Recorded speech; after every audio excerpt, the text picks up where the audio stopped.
सांसद जी, पहला प्रश्न आपसे यही। एक तो खड़गे साहब कह रहे हैं कि अब आप लोग आ गए, अगर जनता ने आपको वोट दे दिया तो प्रेसिडेंशियल सिस्टम देश में हो जाएगा, चुनाव ही खत्म हो जाएंगे।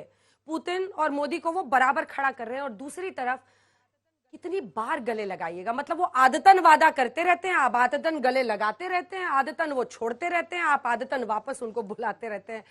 मजाक ही बन गया है। देखिए, जो गुलाम की बात कही खड़गे जी ने, तो यहां पर मैं करोड़ों दर्शकों से कहूंगा, जरा इस बात को गंभीरता से सोचिएगा। हमारा देश, हमें बताया जाता है ना, हम इतने अच्छे थे तो क्यों 2000 साल तक हमारे ऊपर आक्रमण होता रहा, 1000 साल गुलाम क्यों रहे? हम 1000 साल गुलाम रहे और उसके बाद कहा जाता है कि सारी गलतियां हमारी थी, यानी निर्णय हम ले रहे थे। भाई, अगर हम गुलाम थे तो हम निर्णय लेने के लिए स्वतंत्र नहीं थे। फिर समाज में जो विकृतियां आई, जो समस्याएं आई, उसके लिए तो वो जिम्मेदार है जो शासक था ना। शासक जिम्मेदार नहीं, तो हमें यह समझाया गया कि तुम गुलाम तो थे पर खुद मुख्तार गुलाम थे। यही तो कहने का प्रयास होता। और अब गुलाम की जो बात कहते, जिन्होंने हमें गुलाम बनाया, उनके देश का कोट करता हूं। 18 मई 2014 को लंदन के संडे गार्डियन ने अपने एडिटोरियल में लिखा कि 16 मई 2014, जिस दिन मोदी जी के नेतृत्व हमें स्पष्ट बहुमत मिला, उस आर्टिकल का शीर्षक था सेकेंड ट्रिस्ट विद डेस्टिनी। उन्होंने कहा 16 मई 2014 भारत के इतिहास में दूसरी आजादी का दिन माना जाना चाहिए। क्यों? उन्होंने कहा इसलिए कि आजादी के बाद लंबे समय तक जिन्होंने शासन किया, उनके ऊपर ब्रिटिश कॉलोनियल लीगेसी, ब्रिटिश उपनिवेशवादी विरासत की व्यवस्था और मानसिकता को कैरीड ओवर किया। पहली बार एक ऐसे विचार के हाथ में एब्सोल्यूट पावर आई है जिसका ब्रिटिश कॉलोनियल लीगेसी से कोई लेना देना नहीं है, जो अपने इंसेप्शन और इंस्पिरेशन यानी अपनी उत्पत्ति और प्रेरणा में पूर्णता भारतीय है। वो कह रहे हैं चुनाव नहीं होने देंगे। तो अब बता तो रहे हैं, वो आप पूरी बात नहीं समझ पा रही हैं। वो कांग्रेस पार्टी के लिए कह रहे हैं कि पहले गांधी परिवार से प्रेसिडेंटशिप गई, अब उनके हाथ में आई है। अगली बार ऐसी गति और दुर्गति होती नजर आ रही है कि पता चला उसके बाद प्रेसिडेंट रहने का कोई मतलब भी रह जाएगा या नहीं, आप नहीं समझ पा रही हैं। वो शायद अपनी पार्टी के लिए कह रहे हैं। और मैं एक और बात कहना चाहता हूं, अब आपके दूसरे प्रश्न पे आता हूं। देखिए, सिर्फ बिहार में ही थोड़ी हुआ है। उससे पहले मायावती जी ने उत्तर प्रदेश में कह दिया हम नहीं रहेंगे साथ में। पंजाब में केजरीवाल जी ने कह दिया, ममता दीदी जी ने बंगाल में कह दिया, और बिहार में सब उलट पलट हो गया। मुझे लगता है कि अभी कुछ दिन पहले लोग बड़ा ज्ञान देते थे कि वो श्री राम जन्मभूमि के प्राण प्रतिष्ठा का मुहूर्त ठीक नहीं है। जरा ये राहुल गांधी की यात्रा जिस मुहूर्त में शुरू हुई, इस मुहूर्त के बारे में इनको किसी योग्य धर्माचार्य से जरूर याद कर लेना चाहिए। मतलब इधर वो बंगाल में पहुंचते हैं तो बंगाल में ममता दीदी छोड़ देती हैं, बिहार के दरवाजे पहुंचते हैं जहां जहां चरण पड़े राहुल के तहता बंटाधार। अब उनकी स्थिति क्या हो गई है कि इस इंडी गठबंधन में पंजाब से लेके बंगाल तक, मतलब आप देखें उत्तर से लेके पूरब तक स्थिति ये हो गई है कि अब जो चेहरे से ही जाहिर है छुपाएं कैसे, तेरी मर्जी के मुताबिक नजर आए कैसे, घर सजाने का तसव्वुर हुआ बात की बात, अब तो मुश्किल है कि इस घर की हकीकत को छुपाएं कैसे। दरवाजा इन्होंने कहा है, दरवाजे पर मैं बाद में आऊंगी। नीतीश कुमार पर इनसे एक लेख भी अभी लिखवाऊंगी। लेकिन आप लोगों का क्या हाल हो गया है? जहां जहां राहुल गांधी जा रहे हैं, ये सच्चाई है। कुछ बिहार, पश्चिम बंगाल देखिए, वहां पर ममता दी ने आंखें तरेर दी। वो कह रहे नहीं करना हमें इनके साथ गठबंधन, जो भी इनको कहती हूँ सुनते नहीं, अधीर रंजन अधीर रंजन अधीर रंजन। यहाँ बिहार में देखिए, आपसे दूर छिटक गए नीतीश कुमार। पटना में बैठक हुई थी, उनका कहना है कि आप लोगों ने उनका मोह भंग कर दिया। वंदना जी, मैं बहुत कुछ कहूं उसके पहले मैं चाहता हूं कि देश के मूर्धन्य नेता, भारत के प्रधानमंत्री आप लोगों से कुछ कहना चाहते हैं, देश के महान गृह मंत्री आप लोगों से कुछ कहना चाहते हैं, सम्राट साहब जो बिहार के प्रदेश अध्यक्ष हैं वो आप लोगों से कुछ कहना चाहते हैं। आप पहले उनको सुन लीजिए, फिर हम समझ चुके हैं कि नीतीश कुमार जी अब रद्दी माल हो चुके हैं। किसी के कि मन में ये संशय हो कि चुनाव के परिणामों के बाद नीतीश बाबू को फिर से भाजपा एनडीए में लेगी, तो मैं बिहार की जनता को स्पष्ट कह देना चाहता हूं और लल्लन बाबू को भी स्पष्ट कहना चाहता हूं, आप लोगों के लिए भाजपा के दरवाजे हमेशा के लिए बंद। जाना कबूल है, उनके साथ जाना हमको कभी कबूल नहीं है, अच्छी तरह जान लीजिए। हमारे गृह मंत्री ने कहा कि आपके लिए हमारे दरवाजे बंद हैं। रोशनदान से गाते हैं, कुंडी मत खड़काओ राजा, जल्दी अंदर आओ राजा। कमल छाप परफ्यूम लगा के प्रजातंत्र की वाट लगा दे, आओ तुम्हें मिट्टी में मिला दे। शर्मनाक बात है और ये आज की बात नहीं है। मुझे दुख होता है जब मेरे देश के लोग राहुल गांधी जी की साहसपूर्ण यात्रा पर जब उपहास उड़ाकर एंकर और भारतीय जनता पार्टी के प्रवक्ता हंसते हैं तब मुझे दुख होता है। भारत के प्रधानमंत्री नरेंद्र मोदी जी ने कदम रखते ही जब प्रधानमंत्री पद की शपथ ली, सबसे पहला वक्तव्य दिया कि ये जो पीडीपी का अलायंस है, बाप बेटी की सरकार चोर।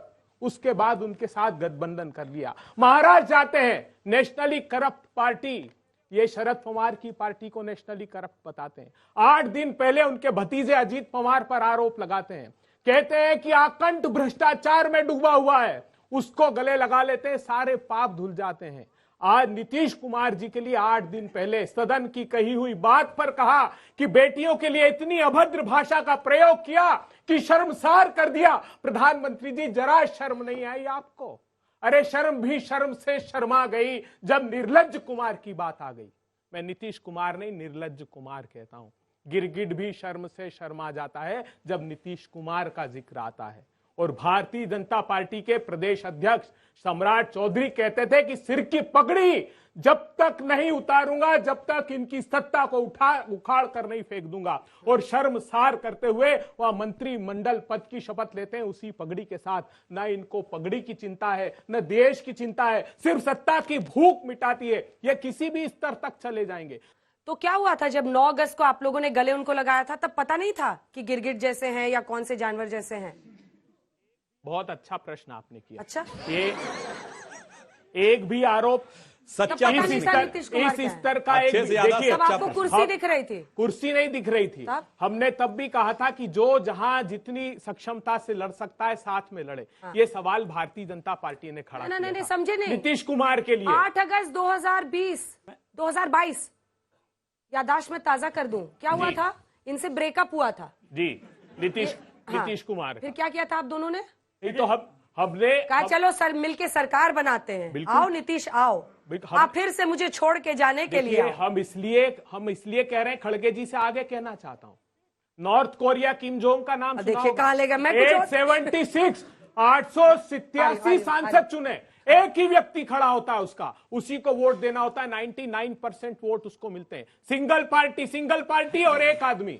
आपकी इच्छा हो तो उसे वोट दीजिए, नहीं तो नकार दीजिए। नकार देंगे तो आपके साथ बुरा बर्ताव होगा। यही हाल भविष्य में भारतवर्ष का होने वाला है अगर आप इसी तरह हंसते रहे। सवाल पूछिए सत्ता से, आपकी उपयोगिता सिर्फ एक निशान की रह गई है, एक वोट शाही का निशान मात्र रह गया है। ये रोज सत्ता खरीद कर रोज अपनी सरकार बना लेते हैं। कौन सा ऐसा प्रांत नहीं, ये बताइए? मध्य प्रदेश में किया इन्होंने, कर्नाटक में किया इन्होंने, गोवा में बहुमत नहीं होने के बाद किया इन्होंने। समूचे देश के प्रत्येक प्रांत में। अभी जब हम ये चर्चा कर रहे हैं तो सारे टेलीविजन झारखंड की बात बता रहे हैं कि झारखंड में देखिए ईडी का छापा, झारखंड मुख्यमंत्री को पकड़ने। क्यों?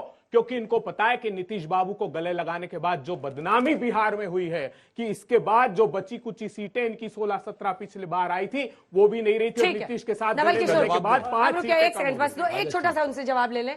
रंजीशी सही दिल ही दुखाने के लिए, फिर से मुझे छोड़ के जाने के लिए। आप लोग को पता नहीं था 22 में जब गले लगा रहे थे नीतीश बाबू क्या है? उसके पहले पलटू चाचा कहते थे ना उनको तेजस्वी जी। फिर क्यों गले लगाया? नहीं, देखिए 2022 अगस्त में जब आते हैं तो नीतीश कुमार जी 2 महत्वपूर्ण बात कहते हैं। पहली बात क्या कहते हैं कि भाजपा अपने साथ जितने भी छोटे दल हैं उसको खत्म करना चाहती है, हमें भी खत्म करने का षड्यंत्र कर रही थी, काम करने नहीं दी। पहली बात। दूसरी बात, उन्होंने बोला कि 2014 में जो आए थे 2024 में आएंगे कि नहीं उनको सोचना होगा, उसके लिए मैं पूरे देश में घूम घूम कर प्रचार करूंगा। 2 बात उन्होंने कही। उसके बाद खुद टहलकर पैदल मार्च करके गए राबड़ी आवास पर, और वहां पर उन्होंने 2017 के लिए माफी मांगी। आपको अगर याद होगा तो 2017 में जो हमने किया उसके लिए उन्होंने माफी मांगी। तब महागठबंधन के सारे दल, 7 दल मिलकर उनको नेता माना। और बिहार के हित में आपने देखा होगा कि बिहार ठीक है, बिहार वो छतरी तो सारे खोल देते हैं कि बिहार के लिए कर रहे हैं। फर्क है ना, भाजपा और राजद में फर्क है। धूड़ विरोधी दल है, पूरा देश जानता है। उसके बाद 8-9 को जब डिप्टी चीफ मिनिस्टर के रूप में तेजस्वी यादव शपथ लेते हैं, 15 अगस्त को गांधी मैदान से मुख्यमंत्री जी को कहना पड़ता है, जिस एजेंडा पे तेजस्वी यादव ने 2020 में चुनाव लड़ी थी कि 10 लाख युवाओं को नौकरी देंगे, वहां पर मुख्यमंत्री बोलते हैं कि 10 लाख नौकरी ही नहीं 10 लाख रोजगार का सृजन करेंगे। और आपने देखा होगा पिछले 17 महीना में जो काम तेजस्वी यादव ने किया है, इसलिए कि जो मंत्रालय उनके पास था शिक्षा स्वास्थ्य में, वो 17 साल में नहीं किया। शिक्षा मंत्री जदयू के थे, स्वास्थ्य मंत्री मंगल पांडे जी इनके पार्टी से थे। दोनों का 17 साल का जो इतिहास नहीं होगा वो 17 महीने में करके दिखाया। ये सब इतिहास है, सच्चाई एक है कि आप दोनों की मजबूरी का नाम नीतीश कुमार है। सरकार आप उनके बिना बना नहीं सकते, जनता ने क्लियर मैंडेट दिया नहीं, तो नीतीश बाबू को पकड़ लीजिए, सरकार बना लीजिए, वो जानते हैं इसका फायदा उठाते हैं। लेकिन एक सेकंड, अब आप जवाब दीजिए। वो कह रहे हैं कि अब चुनाव नहीं होगा देश में, और वो समझा रहे हैं कि कैसे होगा। फिर मैं आप लोगों के ये तो सवाल पूछना आइए। ये तो पिछली बातें बता रहे हैं। आप नहीं, आप बैठ जाइए। ये तो गठबंधन की पिछली बातें बता रहे हैं, मैं तो अभी वर्तमान बात बता रहा हूं जो इनके साथ गठबंधन में शामिल हैं। ये बताइए, अखिलेश यादव जी ने चालू पार्टी बोला है कि नहीं? वो तो गठबंधन में हैं। और इन्होंने चिरकुट पार्टी बोला है कि नहीं मध्य प्रदेश में? उनको अखिलेश वखिलेश बोला है कि नहीं? आम आदमी पार्टी के साथ तो अभी आप चिरौरी कर रहे हैं, जो छत्तीसगढ़ में कह चुकी है कि जाके कि भूपेश बघेल की सरकार सबसे भ्रष्ट थी। अरे भाई, वो पुरानी बात के बजाय अभी वर्तमान बात तो बताओ। और अधीर रंजन चौधरी कहते हैं कि there is no democracy in Bengal. अरे आपके कार्यकर्ताओं की तो हत्याएं हो रही हैं, और इसके बाद आप कहते हैं कि to save the democracy in India we need Mamata Banerjee. Jairam Ramesh कहते हैं ममता बनर्जी के बगैर हमें नहीं चाहिए। मेरे भाई, गठबंधन के अंदर की तो स्थिति बता दो। वो हत्या कर रही है डेमोक्रेसी की, जो आपके वहां के नेता कह रहे हैं, नेता प्रतिपक्ष लोकसभा कह रहे हैं, या राहुल गांधी जी जो ना नेता प्रतिपक्ष है, ना अध्यक्ष है, ना उपाध्यक्ष है, ना जनरल सेक्रेटरी है, वो कह रहे हैं सही है। जो केजरीवाल जी वहां बोल रहे हैं वो सही है। या अब दूसरी बात बताता हूं, जहां तक अब आई है बिहार के ऊपर, तो भाई नीतीश कुमार जी के साथ सत्ता में भागीदारी बनने तो आप गए थे नीतीश जी के नेतृत्व में। नीतीश जी अरे भाई सुनिए मान्यवर, नीतीश जी तो मोदी जी के नेतृत्व में आ गए। नहीं, अब दूसरी बात मैं बताता हूं। अब दूसरी बात सुनिए। अरे भाई, अपने टर्न में बोलिए। कम सीटों के ठीक है, वो बावजूद पूरा कर लें। मुख्यमंत्री बने, मोदी जी शरण में गए नीतीश जी। अरे भाई, मैं तो कह रहा हूं, इतना बड़ा भारतीय जनता पार्टी दिखाई पड़ रही है। 79 सीटें हमारी हैं, 45 उनकी हैं, और जनादेश किसको मिला था? अब दूसरी बात बताते हैं। देखिए साहब, जनादेश तो अलग है, मगर उस जमाने में भी ये किसने बोला था? जब राजद और जदयू का गठबंधन था तो नीतीश कुमार जी ने बोला था ना, जे रहीम उत्तम प्रकृति का कर सकत कुसंग, और चंदन विश्व व्यापत नहीं लिपटे रहत भुजंग। इसका अर्थ ये होता है, ये रहीम का दोहा है कि जो लोग उत्तम प्रकृति के होते हैं उनके ऊपर बुराई का असर वैसे ही नहीं होता जैसे चंदन के वृक्ष के ऊपर सांप लिपटे रहते हैं, वो नहीं। ये तब बोला था जब आपके साथ गठबंधन में थे। अब किसको भुजंग बोला ना, समझ लीजिए।